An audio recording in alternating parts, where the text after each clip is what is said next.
인류는 우주 연구에서 비교적 큰 성공을 거뒀습니다. 물론 이 말은 어떻게 보면 사실입니다. 고대 이집트인과 비교하면 우리는 아주 많은 것을 알고 있기 때문입니다. 하지만 점점 더 먼 우주에 관한 연구가 진행될수록 결국 인류는 한층 더 많은 수수께끼에 부딪히게 됩니다. 여러분, 안녕하세요. 졸지에는 한숨을 쉬며 내가 아는 것은 내가 아무것도 모른다는 사실뿐이다 라는 소크라테스의 말을 인용할 수밖에 없을 것 같습니다. 그리고 논리적이고 합리적이라고 생각되던 과학적 개념을 재검토하는 수밖에 없겠죠. 이곳은 토픽입니다.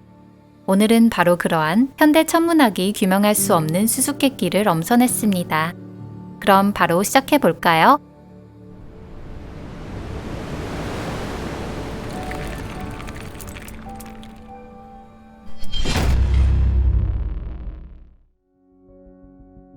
최고령 별 HD 140283. 먼저 최신 우주진화론 모델에 대해 간단히 설명하겠습니다.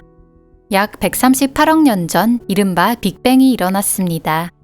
우주의 암흑시대라 불리는 우주 탄생 후 초기 5억에서 5억 5천만 년 사이에는 별이 존재하지 않았습니다. 간신히 별의 형성이 시작된 것은 우주 재전리기부터입니다. 따라서 관측 가능한 별이 130억 년 전에 태어났을 가능성은 없는 것입니다. 하지만 무드셀라라는 별명을 가진 항성 HD 140283은 그러한 계산이나 우주 진화론의 표준 모델에 해당되지 않았습니다. 적어도 처음에는 그렇게 여겨졌습니다.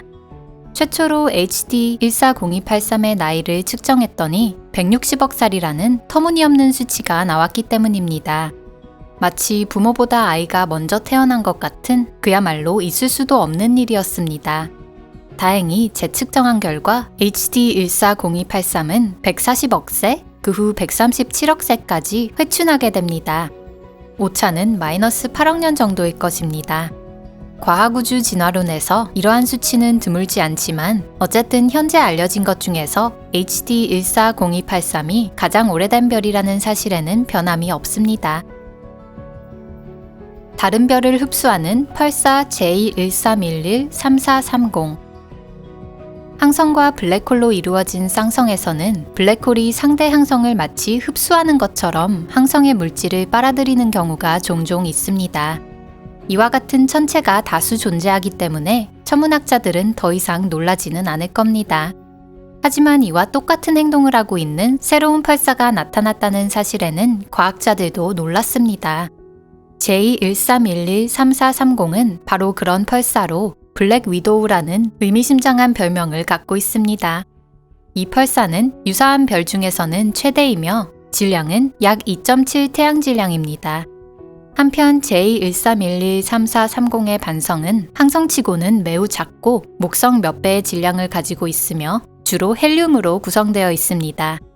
이러한 쌍성이 어떻게 형성되었는지에 대해서는 완전히 알려져 있지 않습니다.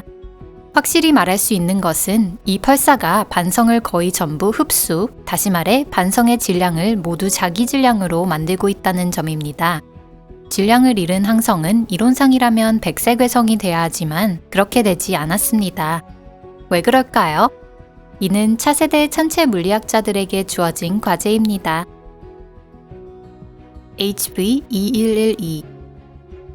HV2112는 소마젤란 은하에 있는 적색 초거성으로 태양에서 상당히 떨어진 곳에 위치하고 있습니다.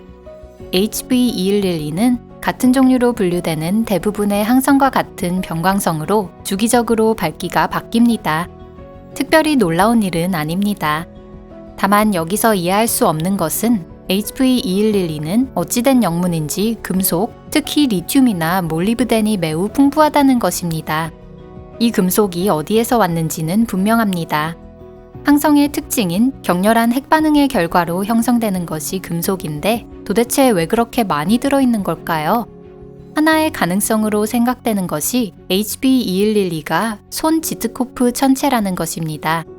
이는 밀집성인 중성자성이 적색거성에 떨어지면 어떻게 될까? 라는 질문에 답하기 위한 이론 모델입니다. 하지만 사실 이는 만약 스카이다이빙 중인 사람이 근처를 날고 있는 비행기에 부딪히면 어떻게 될까 라는 레벨의 문제로 이론상으로는 가능하지만 실제로는 거의 있을 수 없는 일입니다. 그래도 과학자들은 이런 낮은 가능성의 시나리오 모델까지 생각해냈습니다. 만약 그런 일이 일어날 경우 중성자별은 적색거성의 핵과 융합합니다. 바로 그와 똑같은 일이 HV2112에 일어났다는 것입니다.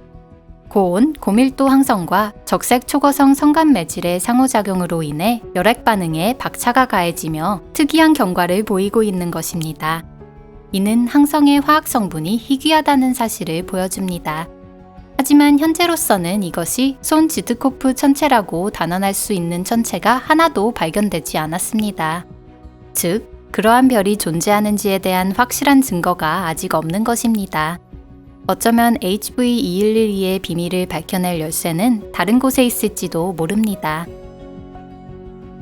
거대한 우주의 눈보라 APM-08279 플러스 5255 APM-08279 플러스 5255는 퀘이사입니다.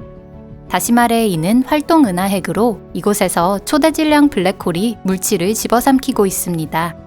다른 퀘이사와 마찬가지로 APM-08279 플러스 5255는 지구에서 매우 멀리 떨어진 곳에 존재합니다.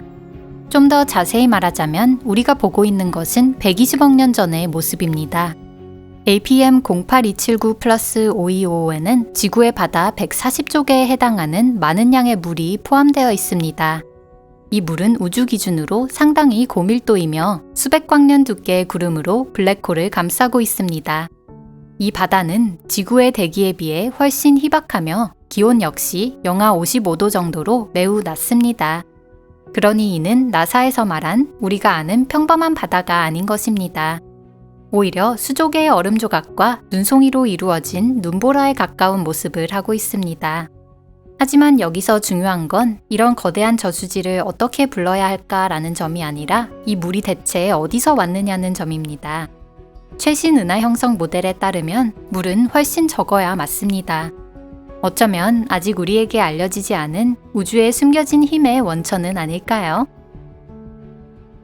SDSS J010013.02 플러스 280225.8 말할 필요도 없이 초대 질량 블랙홀은 질량이 매우 크기 때문에 그렇게 불리고 있습니다. 예를 들어 우리 은하의 중심에 위치한 블랙홀은 태양 430만 개 분과 거의 같은 무게를 갖고 있습니다. 이 블랙홀을 태양계에 두면 해왕성까지의 모든 천체가 사건의 지평선 너머로 사라져버릴 것입니다. 실로 대단한 일입니다. 하지만 퀘이사 SDSS J0100 플러스 2802의 중심에는 더 크고 굉장한 블랙홀이 존재하고 있습니다. 이 블랙홀의 질량은 120억 태양 질량으로 반지름이 천왕성 궤도 반경의 7배에 해당합니다. 아마 이는 현재 인류에게 알려져 있는 것 중 가장 큰 블랙홀일 것입니다. 이 블랙홀에 대한 가장 큰 수수께끼는 바로 그 크기입니다. 우리가 보고 있는 블랙홀은 128억 년 전의 모습이니 아마도 당시 이 블랙홀의 나이는 9억 년을 넘지 않았을 것입니다. 비슷한 시기에 형성된 블랙홀은 현재까지 발견된 것만 보자면 모두 비교적 작은 블랙홀입니다. 실제로 초대 질량 블랙홀은 거대한 항성과 그 별을 둘러싼 가스와 먼지 구름이 붕괴할 때 형성됩니다.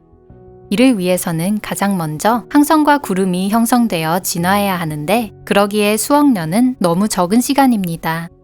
그럼 이 괴물은 대체 어디서 나타난 것일까요? 데니스 PJ082303.1 491201b 마지막으로 소개드리는 것은 기록적인 크기를 가진 행성입니다. 이것이 거대 가스 행성인지 작은 항성인지는 완전히 밝혀지지 않았습니다. 데니스 PJ082303.1 491201b의 질량은 목성 질량의 약 28배입니다. 보통 목성 질량의 12.57배를 넘으면 열핵 반응을 일으켜서 행성이 어둡고 작습니다. 하지만 본격적인 항성인 갈색외성이 되기에는 충분합니다. 그런 의미에서 이 천체는 너무 크게 성장했지만 그럼에도 항성이 되기를 거부했습니다. 그리고 과학자들은 그 이유를 전혀 알 수 없었습니다. 측정 오차 등 다양한 가설을 생각하고 있지만 아직 최종적인 결론이 나지 않은 상태입니다. 어쩌면 우리는 거대 가스 행성이 갈색 외성이 되는 과정을 잘못 알고 있는 걸지도 모릅니다. 수수께끼 세계로의 여행도 슬슬 끝이 보이기 시작했습니다. 마지막까지 함께 해주셔서 감사합니다. 재밌게 보셨나요? 영상이 마음에 드신다면 채널 구독도 부탁드립니다. 여러분들의 의견을 댓글로 남겨주세요. 그럼 다음 영상에서 뵙겠습니다. 안녕히 계세요.